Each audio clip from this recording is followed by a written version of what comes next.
Hello, everyone. I'm Brian Alden, and today we are talking the 2015 women's volleyball schedule with head coach Steve Florio. And Steve, 4 tournaments headline the schedule.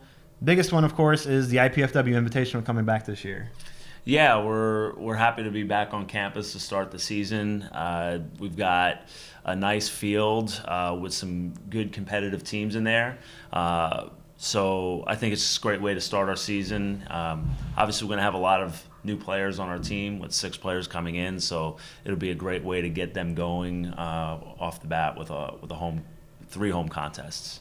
And right after that IPFW Invitational, a very tough match with Western Michigan, who qualified for the NCAA tournament last year. Yeah, they were strong. We played them twice last year, and we split with them. And we're sort of going to have a different kind of team since we've lost so many starters. I don't know sort of what they have coming back. I know that they have some real strong players coming back, but they graduated a few seniors as well, so it'll be a different matchup, and we'll see what happens.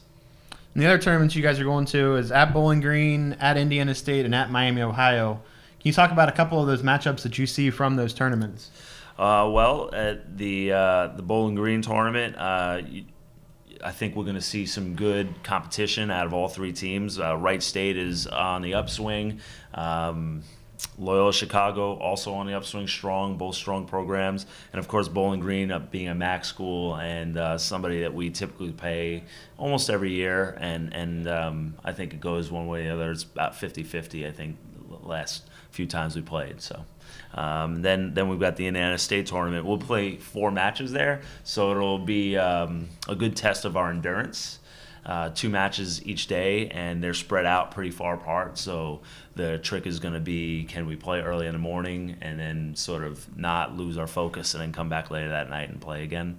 And then the Miami of Ohio tournament will be a great tournament to finish up on as we head into the conference play. Miami, I think, is going to be a very strong team in the MAC this year, and of course Northern Kentucky and Wisconsin Green Bay will be good opponents as well, and both Horizon League opponents now.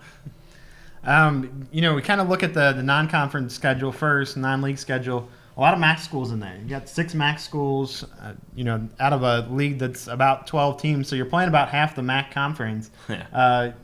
Not just about kind of how that came about, but always played against the MAC schools very well. Beat some of them last year, but talk about kind of just playing that many from one conference. Yeah, well, I mean, we're right in the middle of the MAC, and so it makes a lot of sense to play them because they're easy road trips for us. So part of that happens by design. I mean, it's very easy to get to Bowling Green. It's very easy to get to Ball State. It's very easy to get to Eastern Michigan, Toledo. I mean, we're talking all those schools are under 2 hours away from us. So that's one of the reasons we play a lot of MAC schools, and the other is the competition is strong.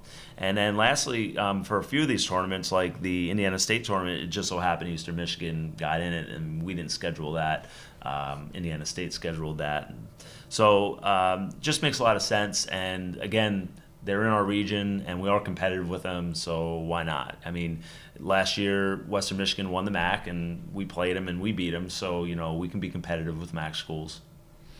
And you open up Summit League play at home against defending co-league champion and tournament champion Denver on September 25th. A tough way to start the home schedule for league play. Yeah. We have Denver, who I anticipate to be very, very strong. But why not? Let's just get after it. And that's part of the reason I put so many matches early in our schedule. You'll notice we don't have very many midweek matches once conference play starts. I sort of front-loaded the schedule. We are going to have some young players on the floor probably, and I wanted to get them as much experience as I possibly could.